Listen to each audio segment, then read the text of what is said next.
All right, so here we are. We're standing in my shop here. I got some updates on some stuff we're doing around the homestead. So let me turn you around at the homestead, the Rockland compound. So let me turn you around. First off, a new sticker here. Situate Lumber. They're around the corner from me. As I had said before, my son and I are starting to do little woodworking projects. We're going to be doing this Adirondack chair that came with these templates here. I ordered these a while ago, and we have not gotten around to doing it. So we're going to build one of these, and I also bought these templates here for one of these. It's the same thing. It's a bench kit. We're going to be making these and trying to sell them. The idea is that we're going to make these. The idea is that we're going to make those, and we're going to make picnic tables, which I'm going to show you in a minute. And we are going to also be making tool sheds, because that's what I know how to do. That's one of my specialties, and I have learned how to do that, and I know that I can do that effectively, efficiently, and make money doing it. I can do it fast enough that I can make money doing it. So just a little overview of some of the tools that I got, because as I'm looking around, I realize that they are all out. So here you see I have a sliding 12-inch compound miter saw. It's Harbor Freight, it's Chicago Electric, and it does everything I need it to. It primarily cuts framing grade lumber. Underneath it, there is, right here, you can see I have a router table. That is, my routers are actually kept in a little milk crate here, and I set everything up when I need it. And that is going to be used to do with a flush cut router bit. You put that in the table, you put the template on the wood, and you just use that to cut it out.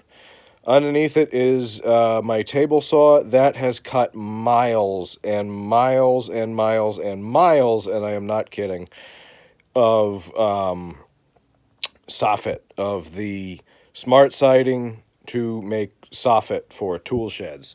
It's just a Harbor Freight 10-inch, and it does exactly what I need it to. And I love that table saw. I use that. Like I said, I use that for cutting a lot of soffit. I don't have need for very fine tools, and I find that Harbor Freight really fits the bill for me. They're not paying me. They don't know who I am. There's better look at my roofing nailer that I actually just bought. Again, Harbor Freight. The idea is I'm going to buy this kind of stuff to get me the equipment to get a few sheds built, and then I can update the equipment when I need to. I can already tell this is a heavy beast of a framing nailer. That's got some weight to it. It's going to do what I need it to do, though. It's going to shoot the 16 penny spikes that I'm going to need, and it's going to shoot the smaller nails that I need to shoot on to fasten on the smart siding for sheathing. So moving over here, we have my jigsaw. That is taken down because I am going to be cutting out the templates. I'm going to be tracing them onto the wood and cutting them out to be making the Adirondack chair with my son, probably tomorrow. He's not thrilled about that, but whatever. It's an old, very old Craftsman jigsaw, saber saw, whatever you want to call it. I got it for free. I was helping a guy I worked with. He didn't have a license at the time, and he needed to move. He gave me that, and he gave me a Craftsman router as I helped him. We loaded up my truck. We took 2 or 3 trips from just outside of Boston to just outside of Lowell. So it was a little bit of a ride, and he didn't have any money to pay for gas, so he gave me a few tools, and I got a lot of use out of them. This drill here is a Craftsman drill that I bought when Sears was still a thing. I can't kill it. It's a hammer drill. I've used it to drill into concrete. I've used it to drill into metal. I use it. I was just using it yesterday to drill all of the holes for the bolts on the picnic table, which I am going to show you that, I promise. Again, you guys have seen this stuff. Impact driver, drill, Milwaukee M18s. I like those. They work. And, of course, the only circular saw that I ever want to use, my Mag 77. I like it. The weight is comfortable for me. People are like, oh, it's heavy. Yeah, but I use that, and it helps me cut straight because it's so heavy. So I also said to you guys in one of the videos, oh, I'm going to probably update my tape measure. I had to. I couldn't see that little one. So I ended up buying nice Fat Max 16-footer. I like these a lot. And I said, oh, I'm going to upgrade the knife because it's going to annoy me. And I did. Little indulgences. I know that's kind of silly, but again, that's just my that's the bag that I do. That's the belt that I do all of my woodworking with. It doesn't really leave the shop. So what did my son and I do? What did we put together? Well, yesterday I went over to Home Depot, the Home Depot in Johnston, Rhode Island. And I'm walking around, and all the 2x8s are gone, all the 2x6s are gone, a ton of plywood's gone, everything. It looked like they were hurricanes and stuff. So I waved over one of the guys that worked there. I said, what happened? I said, where is everything? He says, oh, board-up companies have been coming in from Massachusetts and New York, and they've been cleaning everybody out because of the riots. They're buying up all the wood, and they're stocking it because they're going to different places to do the riots, to clean up after the riots. So that was fun, but Situate Lumber, I showed you that sticker over there. They're around the corner from me. They're like a mile and a half from my house. So I said, oh, let me go there. Let me see how, and they were so much cheaper. Again, they don't really even know who I am other than, oh, that's that weird guy who dresses like he's Amish but drives a truck. They don't know who I am. I'm not promoting them in any way. And if you see this and you say, oh, I want to go shop there, go do it. And I mean, you don't have to tell them the weird Amish guy sent you. I don't think that's going to help you in any way. But so I went over there and I got 2x8s, 2x6s, 2x4s, some hardware, and this is what my son and I did. It is a very simple picnic table, and I'm going to end up changing a few things on it. It's a camp style. Put it in your backyard, put it at your park, whatever, picnic table. It was not hard to make once we figured out. I watched a video on YouTube on how to make it, and once I was able to transform that into like actual, because they didn't give all the directions. Once I was able all the measurements. Once I was able to figure that out, I was able to put that into practice on this and put it together. So this will be something that we'll be able to make it fairly quickly because it went together quick. My son and I did it. It's not the best wood. I just grabbed what was there. This was meant to be a prototype more than anything.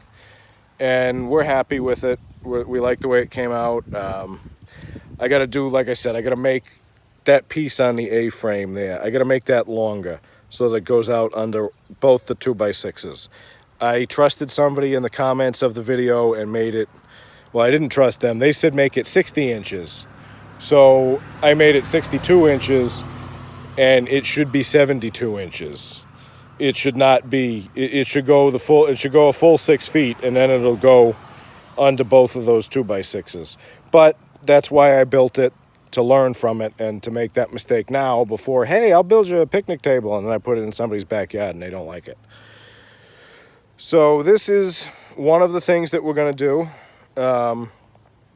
Like I said, our plan is to do the Adirondack chairs, to do the Adirondack bench. I've been looking, and I'm even going to sit down on this. It didn't fall apart. See? It didn't fall apart. There's hope. It didn't fall apart. No, I'm kidding. I knew it wasn't going to fall apart. We actually sat on it last night.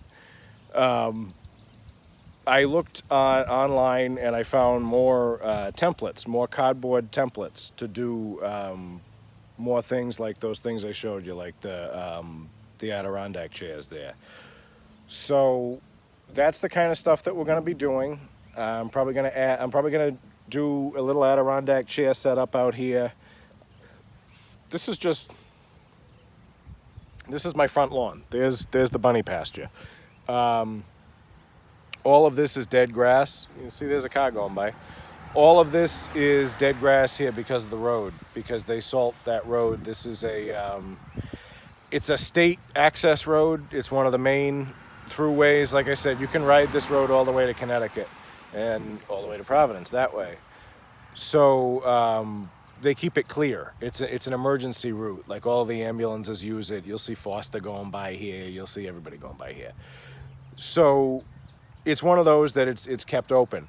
The downside of that is that it seeps into the lawn. I can't use any of that space there to grow anything like the bunny pasture or to do any kind of gardening. It's useless to me. So I'm going to put lawn furniture and a sign that has the name of the business at the top. It's going to be a very simple sign.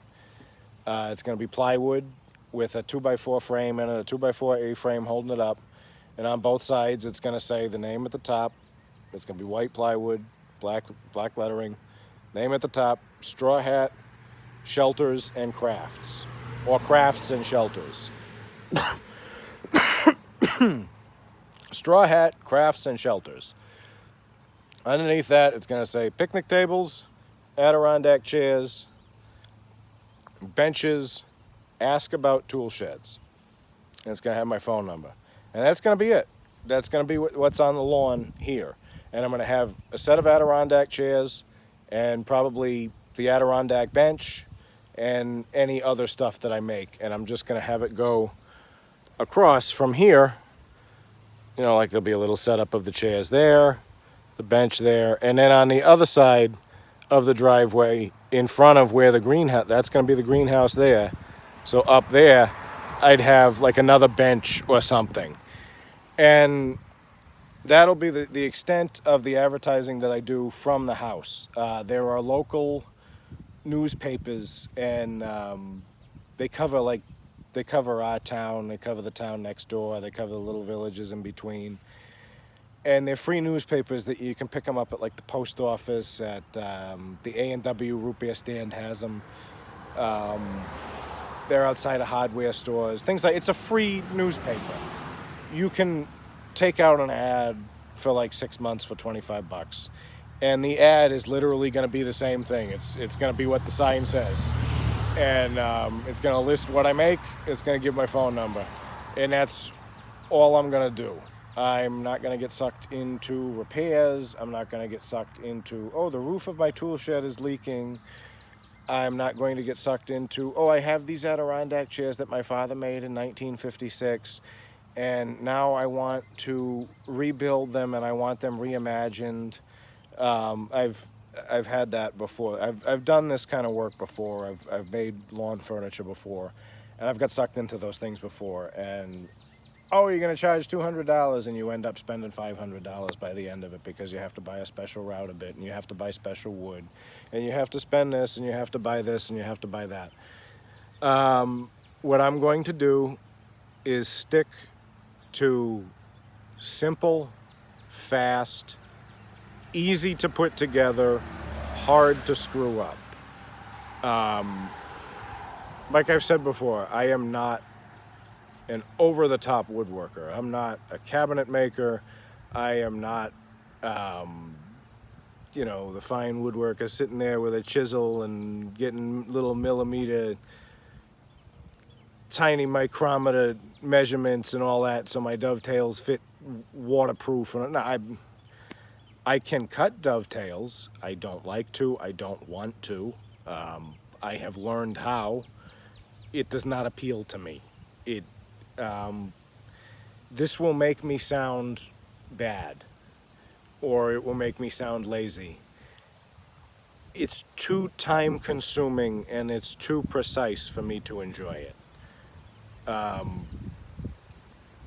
want to build a structure. I want the satisfaction of knowing that was done. It was done quickly, and it was done correctly.